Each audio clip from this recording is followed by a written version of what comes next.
Good morning. Another edition of Eddie G's Music World. Attempt number 2. There was an attempt yesterday, but I am sure there was something not done correctly, and it did not get saved. And I'm a trooper. I'm sacrificing my Howard Stern listening habit for another shot at the show. If he can work 3 days a week, I can try 2 days a week. And not for the same amount of money. We're giving it another crack. We're giving also another shot at having music playing in the background. These are top hits of 1980s, little bits and pieces of them. I tried having them come out of yesterday, out of my computer, but that was also not able to be done because mixing is needed. I don't have any of that stuff. I might learn one day, but I'm a slow learner. So today we're going to discuss a little music stories that are coming out that are out there, and maybe at that point, after that point, I will go back to discussing the top 500 albums for Eddie G's Music World. Okay, let's give this another shot. I was going to say, look, I'm wearing a New England Patriots shirt, but I'm not really that big a fan. I'm tired of them. They won. The other team was kind of lackluster, and you paid the price, getting 3 points. Not going to rehash the whole game. It's not much of a sports type show, just a little bit. But I'll talk a little bit about Maroon 5, Travis Scott, and Big Boy. This was the halftime show. Maroon 5 is like a middle of the road band. Talented, okay, catchy tunes. He took his shirt off. Women like him, maybe men too. I don't know. It wasn't anything to get excited about. These halftime shows for me are never really that interesting.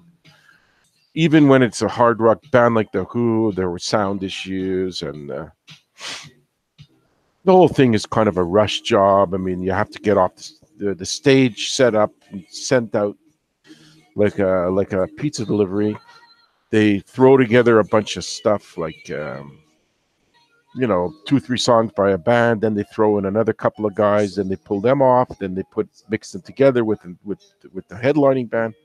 It's a rush job. They have to pull the stage out of there and get it cleared of all the fireworks air that's puffing around, and in time to get the second half started.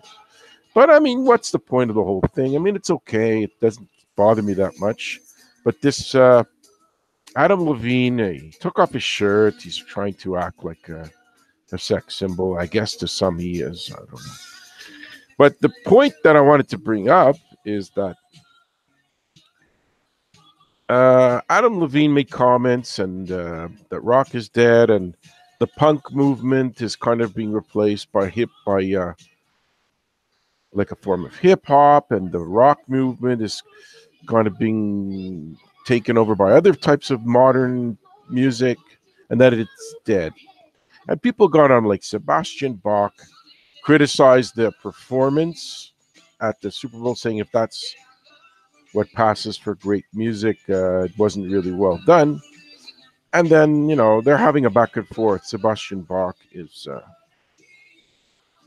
was the lead singer he was lucky enough to be have all the songs demoed before he got the job, and he's a great singer. And but Adam Levine made a good point, because when you think about it, in 2018-19, there might be one or two that I didn't think of, but for the most part, new product by bands, especially relic bands like from the 80s, 70s, maybe 90s, 60s, whatever. Nobody cares about their new music. They're completely ignored. If they come out with metal bands like Judas Priest and all these rock guys, even Sebastian Bach, they either make the chart and shift their way down in 3 weeks, or they don't even get on the charts.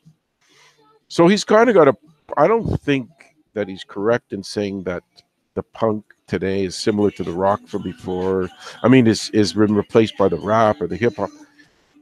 It's just that that kind of music is only. I see people on YouTube. They're thrilled with seeing old songs and everything. But if those bands came up with new songs, they wouldn't buy it. Let's be pretty much clear. It's been the trend and the way to go. So Sebastian Bach, as much as he's a good singer, I've seen him live twice, once with Skid Row and once on his own. It's antiquated type of music, not new stuff that whatever he comes out with is not going to sell. He knows it. He'll still get chubby 50-something-year-olds who were 20-something in 1987 or 8 or 9 to go to his concerts, maybe a few hundred here and there. But let's be honest, that kind of music is not going to take over the world anymore. It's just going to be oldies. It's no longer like Deep Purple's were a new album. Okay, Deep Purple was big once, so maybe they'll sell 200,000 copies in the world at the most. So that's my speech about that. Those two guys don't get along. They're snapping at each other in the media or whatever. Next on my list of things that I wanted to bring up is the Kiss stuff that's coming out again. They did a show in Vancouver and a couple other ones, and you kind of can see that Paul Stanley is like backing up from the mic, and words are coming out that sound like him, and he's not in front of the mic.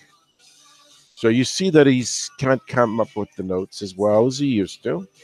And now we're going to get a watered-down Kiss. I saw them 10 years ago, and I wasn't even interested to go back then. It was 2009. And I basically had to be pushed into it. And I didn't really enjoy it. I thought they were just okay.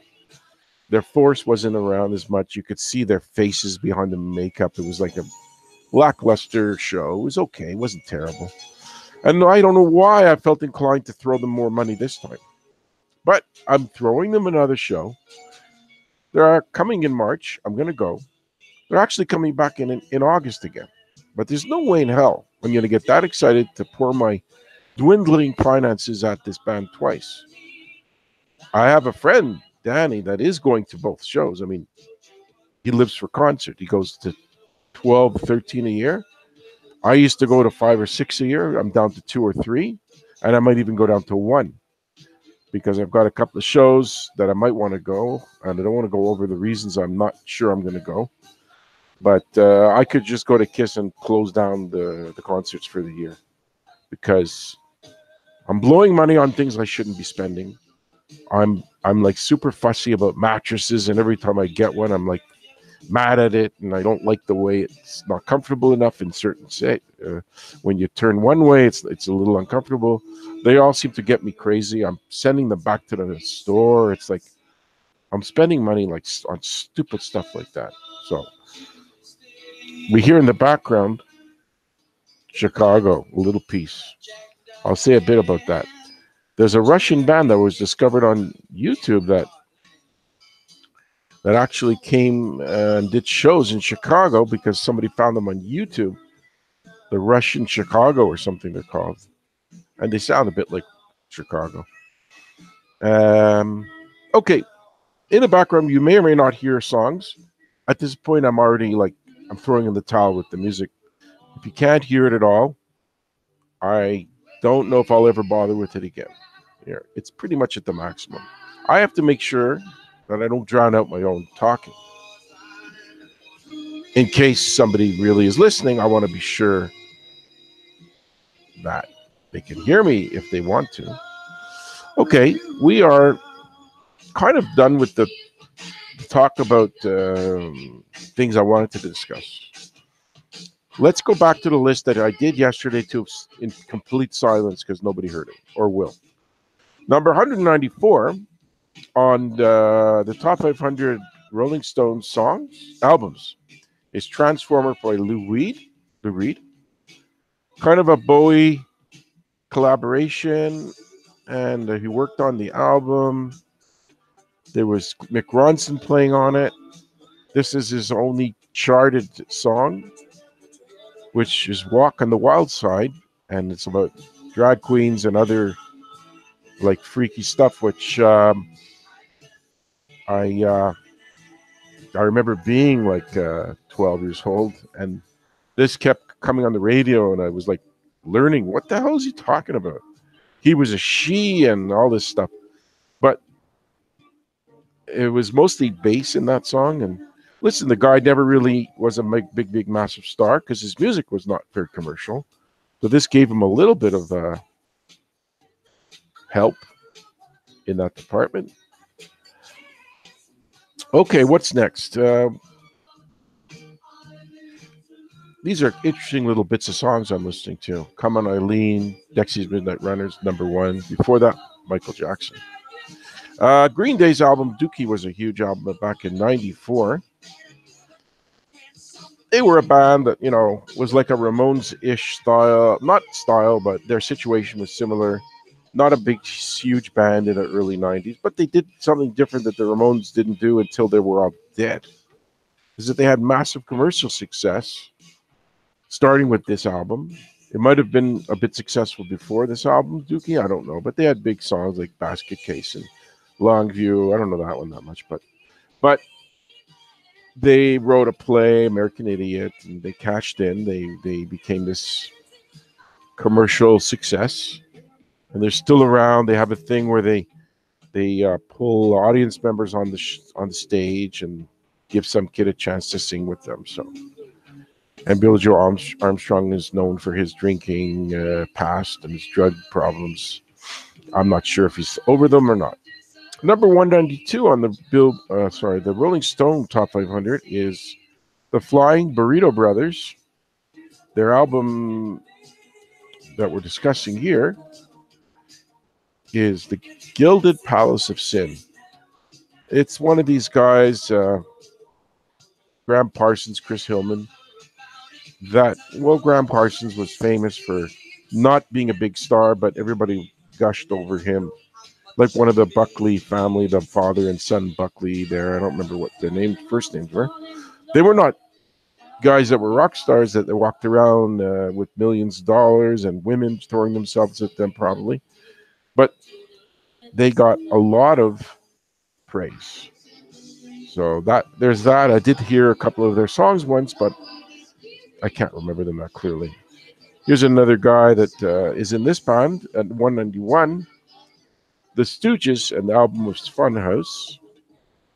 Iggy was a guy that kind of was punk and not. He used to scratch himself with glass, throw himself on glass on the stage,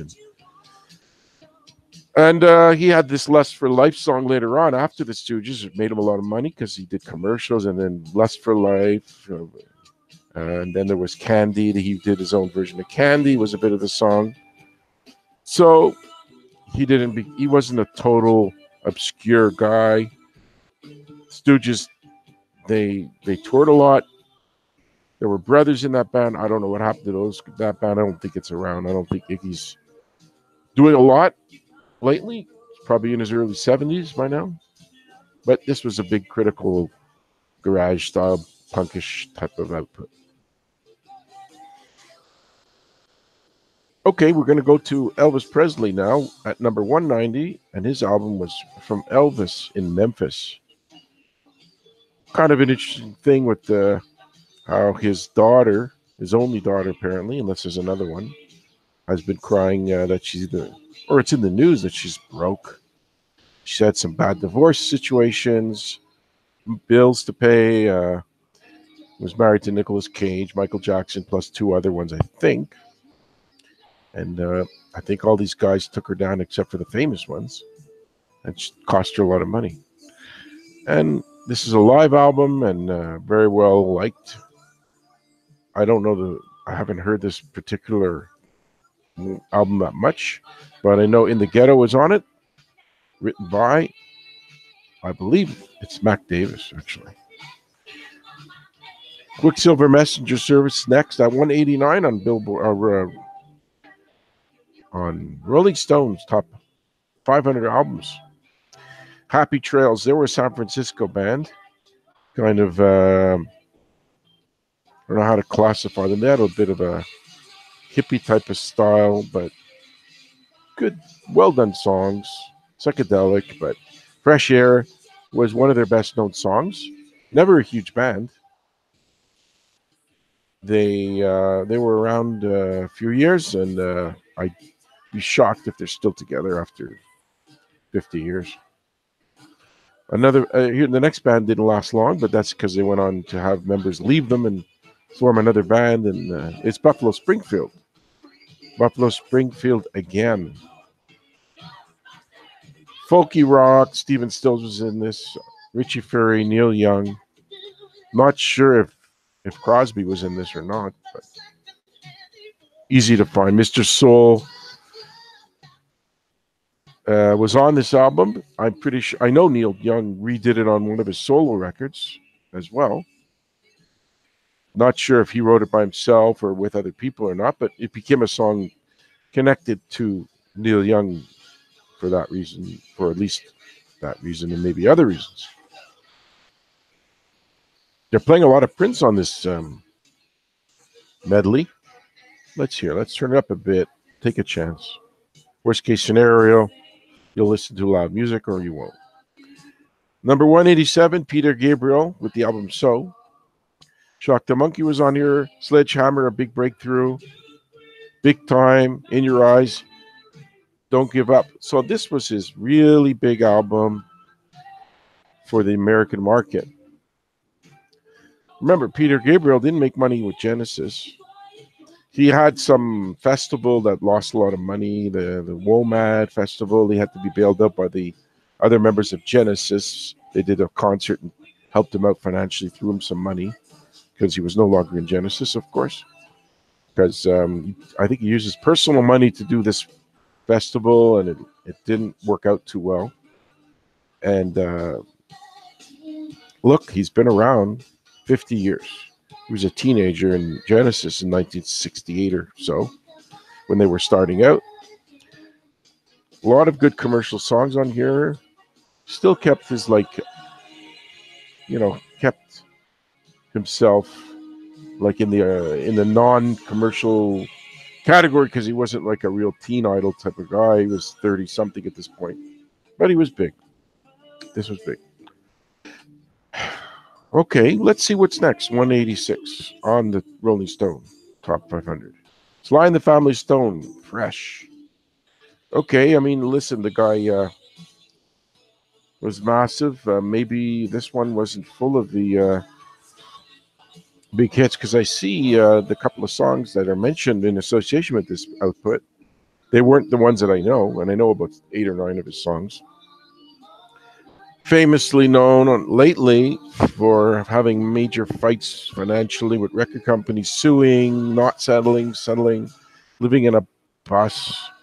He's had a hard time, but I read in Clive Davis's autobiography that he was constantly out of cash and looking for advances for the next record and blowing money, having lavish parties in a huge mansion. And that's okay when your money is coming in, but when your hits stop, which they did for this guy probably by the early to mid 70s, you're not going to be able to keep going. Like you're not Prince. You didn't have a sustained career. And he's still alive. Good for him. Another Iggy Pop album, or at least Stooges. It's called the Stooges. And I've already given quite a bit of background on them. John Cale produced it. And they had a song like I Want to Be Your Dog. I've heard it. No Fun, 1969. But I don't know those songs that well because they never got airplay here. What was I supposed to do in 1969 when I'm 9 years old? You think I turned on the radio on my top 40 station and heard the Stooges? No. Guess what? When there was a rock station that came out probably around 70, 71, I heard it. I listened to it. And they never played this band in any way. Maybe later on when Iggy Pop had a bit of a commercial sound, a little bit, they threw one or two of his songs. out there, but really they never were accepted by commercial radio. Madonna next at 184, The Immaculate Collection. A bunch of her hits. Look, is there a lot I could say about Madonna? No, there really isn't. She was a hit machine. She grinded them out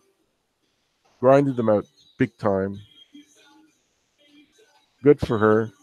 She had to compete against every other little cutesy singer from those days, and she made it huge. So instead of putting her down, give her credit. She did something that almost nobody has been able to pull off. I'm going to say without looking that if you say her career started in 83, she had a good 23, 25 years of hits, and hey, everybody's hits dried up. But by 2007, 8, 9, she's turned into an oldies act, like they almost all do. Willie Nelson's next, Red-Headed Stranger. He seems to pop up here a lot. Maybe there's a lot of critical acclaim for his style. Country-ish, storyteller type of guy. Had some tax problems in the late 90s. Had to tour and pay back the government. Closing in on 80, the guy, so pretty sure Willie's touring days are just about behind him. Albums, I don't know. I really don't know if he's going to come up with anything. Fleetwood Mac's album called Fleetwood Mac. This was the beginning of the introduction of Stevie Nicks and Lindsey Buckingham joining the band. The thing with that, I read Mick Fleetwood's autobiography, and he basically said Fleetwood Mac is constantly a changing band. So what they did was they had lost a member. I forget which guy, Jeremy Spencer, or one of these characters. They lost. They went through a good 4 or 5 members by 1974, and they were recording down the hall. And Stevie Nicks and Lindsey Buckingham, they were not a big band. They never made it really, but they were a couple. They had a record or two out, and he heard them singing or heard them playing, or he noticed them in the same big studio with a different room, and he says, hey, you guys seem like you got something going on. Why don't you consider joining our band? And hey, they weren't a huge band, Fleetwood Mac, but they had an established audience. So, of course, what are they going to say? No, they don't have any money. And they ended up being a brilliant move because they brought their talents and writing and playing and singing and all this to the band and took them to the top. Stevie Nicks is being inducted, I believe, in April of this year. She's already in the Hall of Fame under Fleetwood Mac, but she had a good solo career too. So she's going in, as far as I know. I remember. Bob Marley, I know from doing this list yesterday, is going to be showing up twice here in the next little bit. This one is Natty Dread, and my Whalers Bob Marley kind of comments are kind of like, he was one of these guys that could be massive, but not have any major smash hits in the U.S., meaning around the world. There's people that worshipped him and bought his records like crazy. But when he got to the United States, sure, he had a following. There must have been people that liked his music. He wasn't a flop, but he wasn't a big, like, poster boy of people. He didn't have overly commercial music for the U.S. and Canada or whatever. But he did have a big career anyway.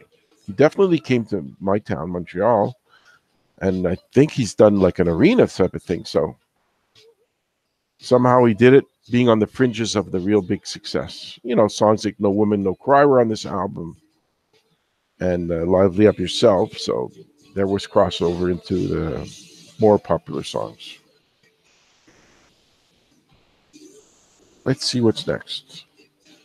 The Rolling Stones now. I don't know how these guys do it, but they are still touring. Now it's the stadium tour coming up. This is 1965, and I'm pretty sure you're gonna have to look very hard to find any other act that's been around since 1964, at least with a record out, that's still touring in 2019. There's probably some old guy that's doing it, but or some ancient band that might have been around back then and still tours, but nowhere near the scale of these guys. Probably I don't even know. Oh, that's a nice song, Patti LaBelle and Michael McDonald, On Our Own. It's good to have a little distraction with some nice music in the back. Anyway, this was their third U.S. release. They covered some Chuck Berry, Bo Diddley, Willie Dixon, and Muddy Waters songs. Heart of Stone was their song. And that was a classic. We're up to 179. ABBA with their album, The Definitive Collection.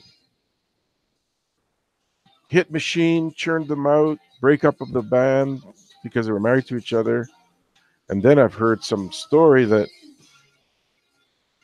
they're actually some kind of project to get them another record out or a tour or both. Why not? I mean, they were really big back in the day, and they're very, very set for life, many lives. And maybe they just figured maybe they'll do some stuff here and there for all these years, probably since mid-'80s. And if they come out with something, I have no clue if the guy who wrote all those hits in the 70s and 80s has the capacity to churn out anything that's going to be really big now. Probably not. But I'd be curious to hear what he came out with. Or they, because it might be the other guy too, and maybe the women will create this too. Not sure. 178 was Curtis Mayfield and the Impressions, the Anthology, 1961 to 1977. He had some good songs. More of the R&B charts put this guy easily 30 to 40 entries there. Top 100, a little less, probably 10 to 15 with his solo work or whatever he did. People Get Ready, Move On Up, I know those. And Superfly was big. I know that he was electrocuted on stage. Unfortunate. So that happened. We will not be hearing from him anymore. I guess you figured that out. Number 177, we're into this funkadelic band, One Nation Under a Groove. This is the George Clinton project. He had a couple, Funkadelic, Parliament, and sold them in copies. And again, it's an example of the funk crowd liking him, but he never was. The white audience didn't embrace him pretty much, or the top 40 crossover did not give a lot of songs for the charts. So I don't believe that this was ever something that got played in where I live. So I've heard a couple of their songs, kind of funky Prince type of music a bit. Aerosmith up next with Rocks, 1976. So I saw them on this tour, pretty sure, in 1977. One of my earlier concerts. Back in the Saddle's on there, Last Child, High Energy Show. Rick Derringer opened up with his Rock and Roll Hoochie Coo and a few others. I liked the show. I'd only been to a couple. That was my second one. So still around.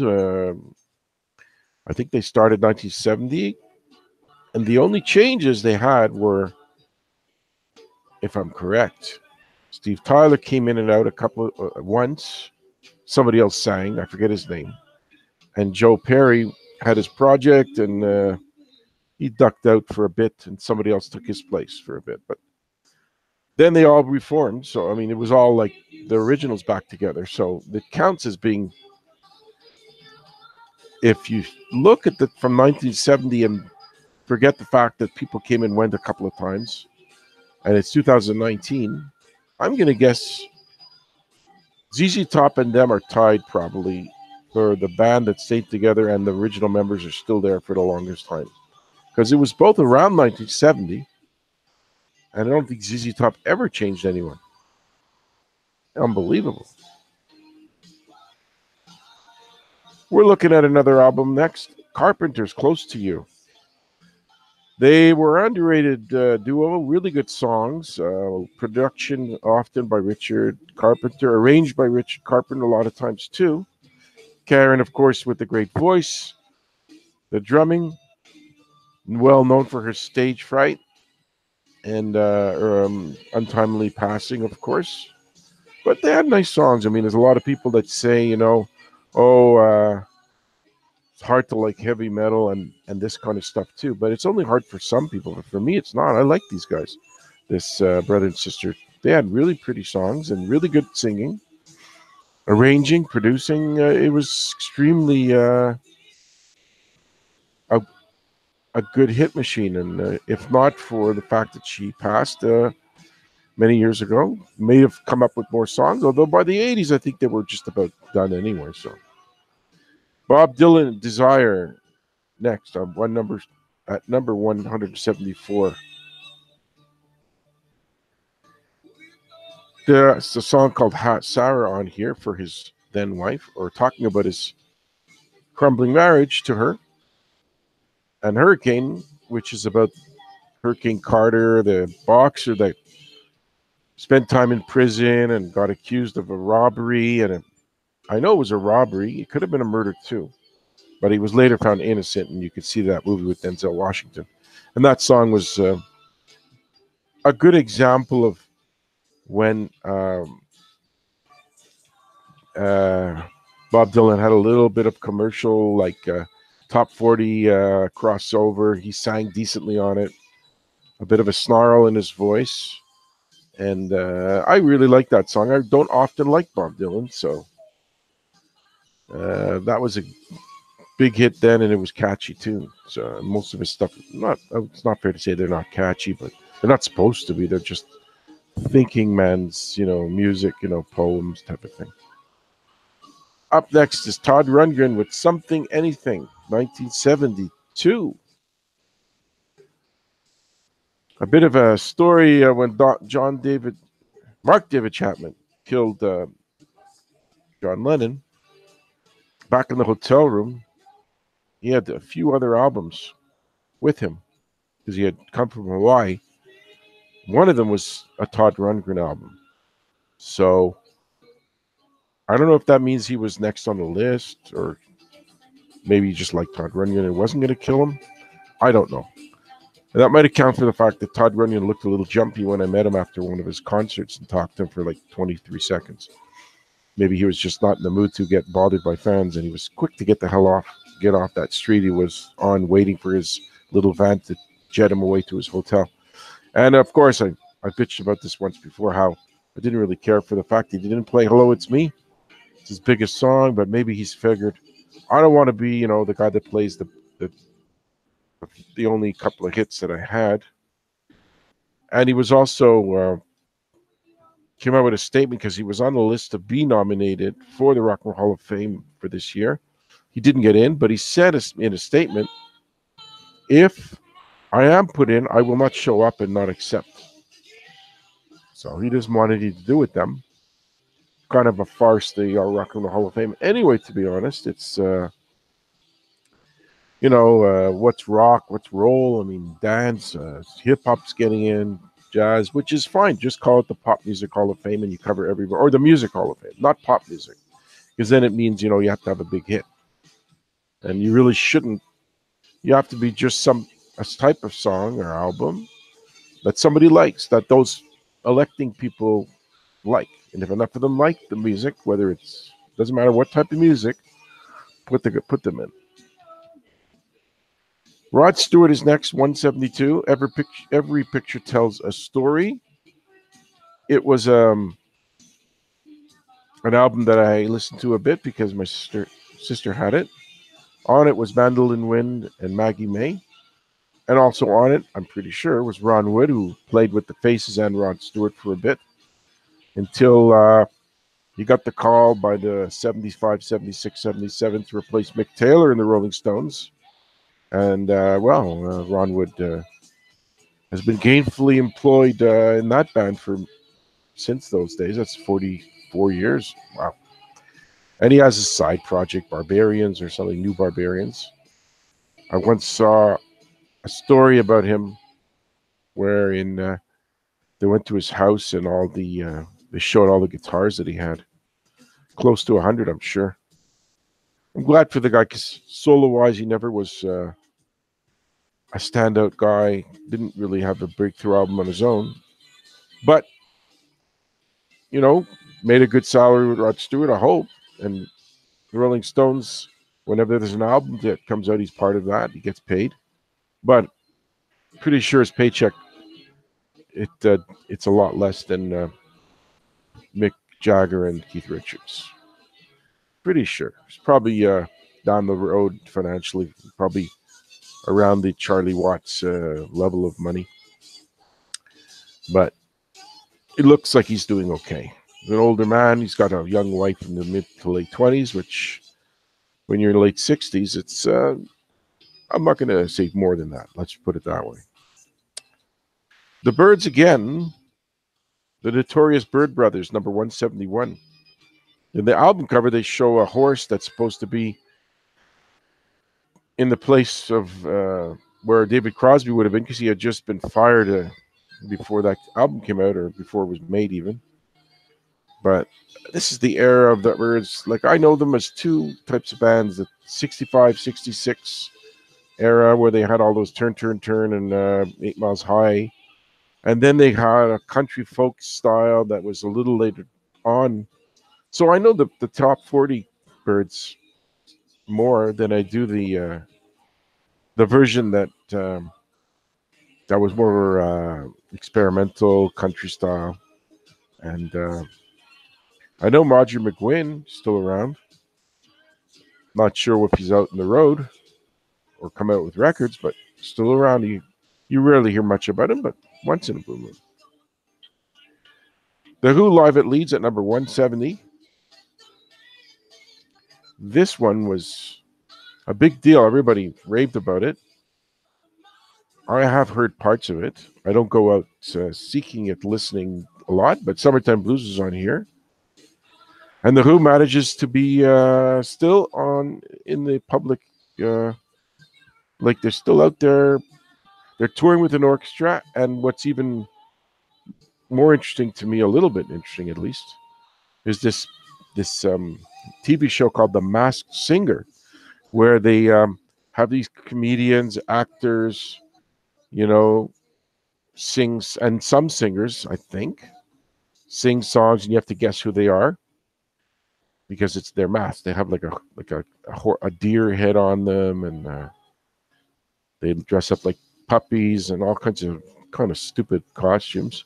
But when they reveal who they are, at the end of the show, one singer each show has the least votes, and they have to take off their head covering. They always play "Who Are You" by the Who, which to me is amazing because they're crying. It looks like they're going after an audience that is young, like 20s and 30s, and that song came out over 40 years ago. So I guess they're so huge they're known by everybody, that song at least, and definitely one of their best ones. So I enjoy that part of the. I've watched, I think, most of the Masked Singer. They tend to put it on late at night, 9 o'clock, 8, 9 o'clock, and I don't know. I've only missed one or two at the most.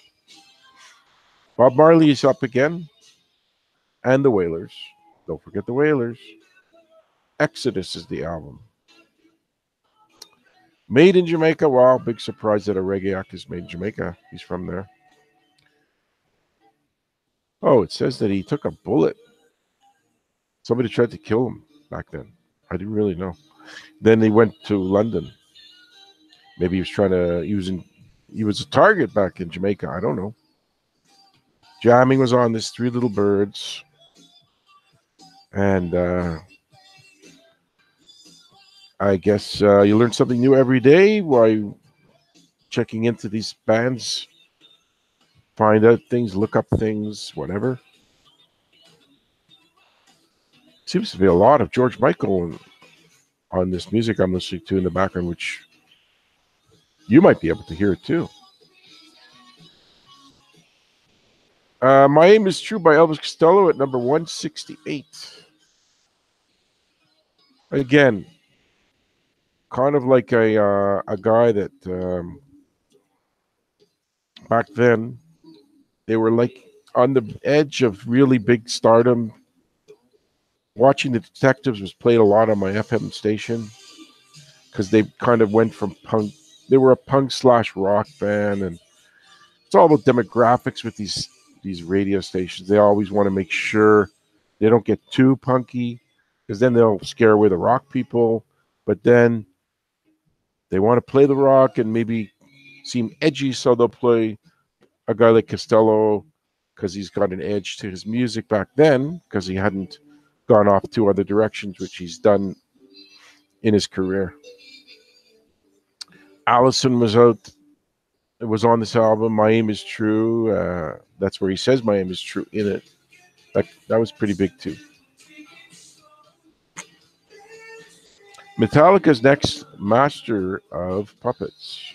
That song I know. I remember they played it at the concert I saw. This is 86, and they're still going strong. I'm going to say they're closing in on 40 years because I would say 81 was their first album. And we're at 2019. So 2 more years. They don't show signs of stopping, so I'm going to assume that they're going to keep coming out with records. Maybe not as many as they used to. Maybe they'll just slow down with that. But they're definitely going to tour because there's huge money on the table for those guys. They know that they're going to sweep through South America. I mean, there's going to be like a stadium-like crowds. In North America, they can still go to an arena and pack it.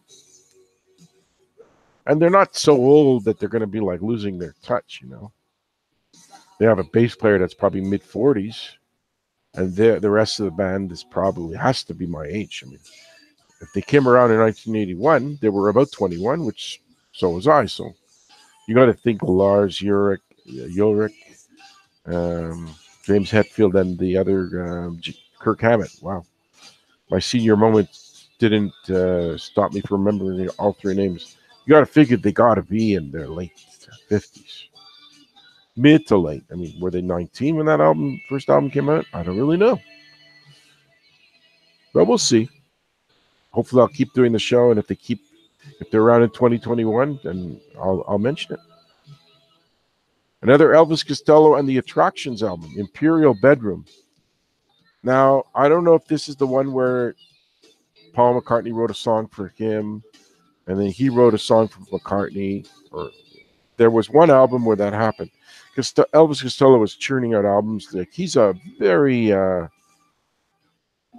what's the word? He just keeps up with, he's always come up with a lot of albums, like every year back then. And I'm pretty sure that Veronica was written by McCartney, and he wrote My Brave Face for McCartney. And both were hits. And let's face it, Costello didn't have hits. So for him to hit the top 40 as a writer and as a singer on his own was pretty amazing. So I'm not sure if that song Veronica was on Imperial Bedroom or not, but it's worth mentioning that the only top 40 hit he had in the U.S. was written by Paul McCartney, which is no big. It's not that amazing. And the only the top 40 hit that he wrote for someone else was sung by Paul McCartney. But let's face it, it's not a huge surprise that a guy like McCartney is the singer of a Costello song that's a hit, and writer of Costello's song with the Attractions that's a hit. Or maybe it was just Costello, I don't know. Up to number 165, Marvin Gaye, Let's Get It On. Huge kind of R&B, romantic kind of singer. All the stories are out there, we know. They've been said by me, so don't think there's a lot I can add to a Marvin Gaye entry on this list. I can say that I have appreciated his music when it came out. I don't want to hear Sexual Healing anymore because they got played so many times on these radio stations. I run for the dial when I hear Wake Up, Wake Up, Wake Up, Wake Up. Anyway, that wasn't on this album anyway. Let's Get It On was, excuse me, might have popped my cough there. But Let's Get It On was the one that was a big smash hit, top 2 or 3 song for sure. 164, Linda Ronstadt, the very best of her. Cranked out a lot of hits. This came out in 2002. She was pretty much, by the mid to late 80s, she was already like wrapping up the hit section of her career. I think she had some illness and other things. And she's not touring. Don't think she's recording. I think she's kind of having a quiet time, or maybe I'm wrong. She did date Jim Carrey for 6 months. I think he was opening up for her concerts because at the time she was still kind of popular by the late 80s. So he was a comedian that opened up for her, and then they started to date. So didn't last overly long. I'm sure they don't have anything to do with each other anymore. Prince is next. 163, 1999. Fun thing about this is it came out in 82. So he was talking about 1999, which is funny because I'm talking about Prince on my chart, and then on the music that's playing in the background is Prince at the exact same time. And I don't plan anything, so I did not do anything to arrange that. It's just a coincidence. I'm talking about Prince, and they're playing it on a different computer, which you may or may not be able to hear. This was potentially. This is what was great about this album was the fact to me that song was out in 1982 and 1999 came around, and that was popular again because New Year's Eve everybody was playing 1999. I do remember that about this song, and there's probably other great songs on here. And of course, you know that he was someone that pissed off Howard Stern because Howard Stern saw him live about 5 or 6 years ago in New York City, and he closed the lights when he did the concerts. You couldn't see him play, so it's only a private show where people paid thousands just to see him because it's like 100 people or so. But that bothered Howard Stern. He'll get over it, I'm sure.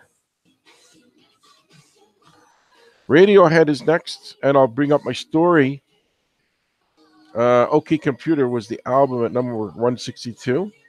Karma Police, great song on there. Paranoid Android, and here's the story. It was on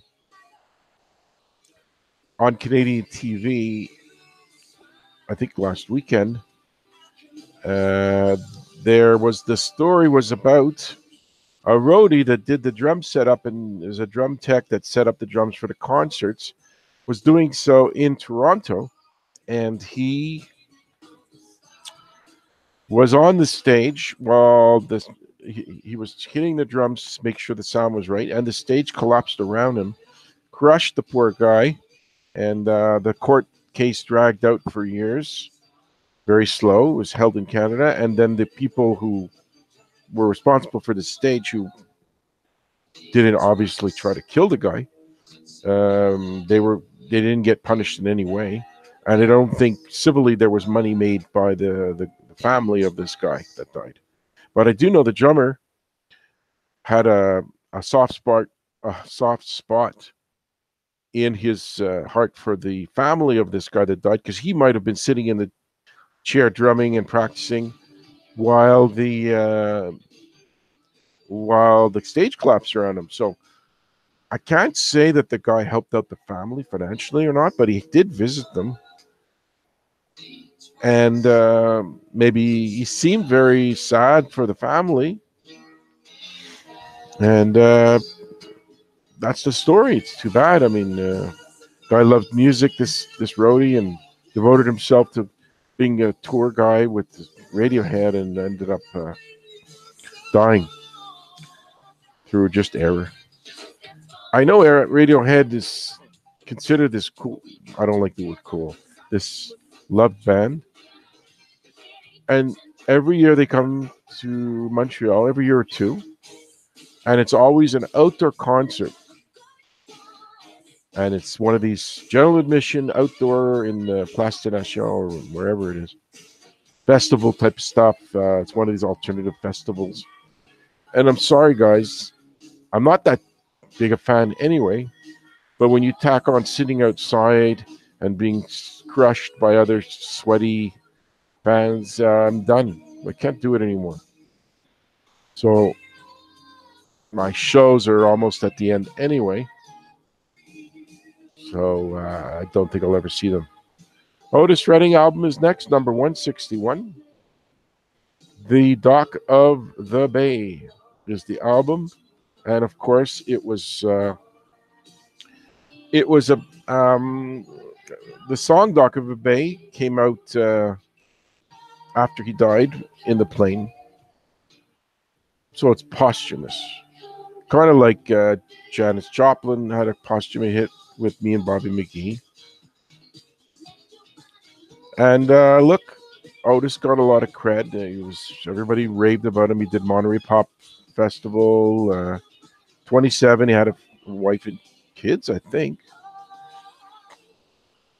Now my songs in the background are now 90s hits, so I'm glad I didn't have to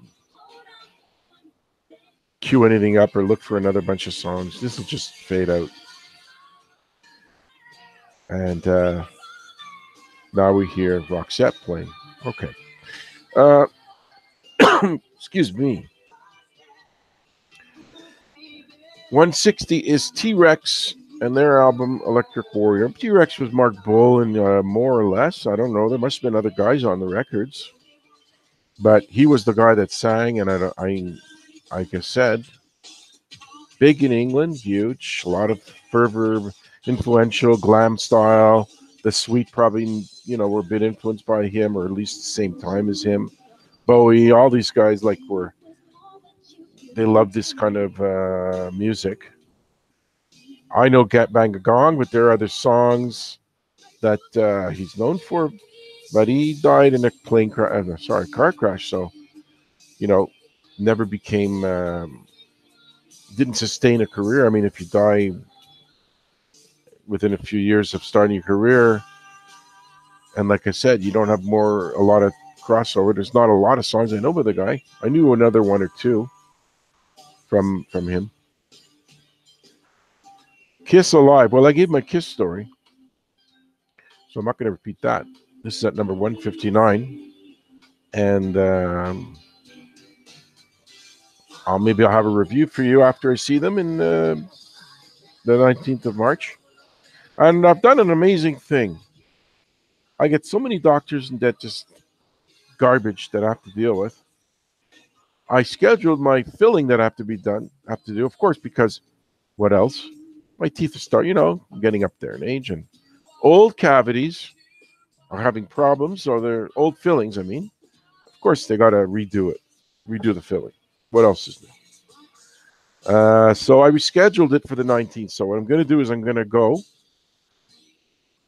at 2 o'clock in the afternoon. The lovely dentist will stick a massive needle in my gums, and I'll have to pinch my hand, which is my technique of diverting the pain of the needle, and brace myself for that 12 seconds of pleasure from him spiking me with that venom in my mouth. Then, of course, I've got to pray that the freezing works, because if it doesn't, he's going to do it again. And I'm going to give you this miserable, horrible, vicious story. That one time, the dentist, who's a very good dentist, done a great job over my 35 years of going to him. But there was one time a root canal and a crown was done, and I swear to God, the guy stuck me 17 times. I counted through my misery. And no matter how many times, 17th, whatever work he did on that bloody tooth back then, about 5 years ago, I felt the root canal being done. And I want to tell you, I've hated a lot of people. And, maybe a couple have hated me. I don't really know. But you do not want to go through root canal and feel that vicious concentration camp pain that the guy inflicted on me with those melting of roots in my mouth. It was misery. I can feel the pain thinking about what I had to go through. So I'm going to have just a cavity, not root canal, crowns, implants, just a cavity done. And then after that, I'm going to end up hitting the town, Montreal. I'm going to hope I'm going to like the Kiss show, because I didn't like the last one, like I said. And I'm going to put myself through another show. And I can tell you, Kiss, I think I'm done after that. I don't care. You're never going to bring back Ace Frehley anyway, because Gene Simmons was allegedly, well, they say, have grabbed his Ace Frehley's wife or fiance or wife, Rachel Gordon, and he's, I thought maybe after marriage, to Shannon Tweed, Gene would try to kind of pull back on his desirous methods of cornering women into like submitting to his gropings and suggestive talk about going back to his room. But not only did I assume that would stop, I mean, don't forget, he was on a talk show with Shannon Tweed, where the talk show host, I think it was Sally Jesse Raphael, I'm not sure, brought it up about the 4,000 or 5,000 women and the fact that he may have still been, there was talk about him carrying on, where they both got up and left the show. I mean, she was mad. I mean, Shannon, newsflash, he's probably still screwing around, or maybe he stopped a little bit a few years ago. I don't know. But this guy's, there's so many accounts of him jumping on women. The way that he's justified it is, they accepted it. I take pictures of them when they go to the room. They're smiling, so I make sure that they say it's okay. But there's been a lot of stories where a few women didn't think it was that okay. So we don't know. I mean, I'm not here challenging Gene. Pretty sure he has more lawyers than I'll ever have. I don't have one. But let's face it. You didn't exactly marry. You married a provider. I'll give him that. He could take a stone and squeeze it and find $1 million in there, because I can't compete with this guy as far as ability to muster up money. So you know what? We're going to take it and end the show at this point. 159 Kiss Alive album. So look, I'm going to tell you the truth. I'm a little worried that I didn't capture it properly, but I'm going to stop it. Eddie G's Music World. And technically, I think I managed. Hi, Grigster, if you're listening. And anyone else, Repo Freak too, if you're around. And hope we work together again soon. Thank you very much. Goodbye.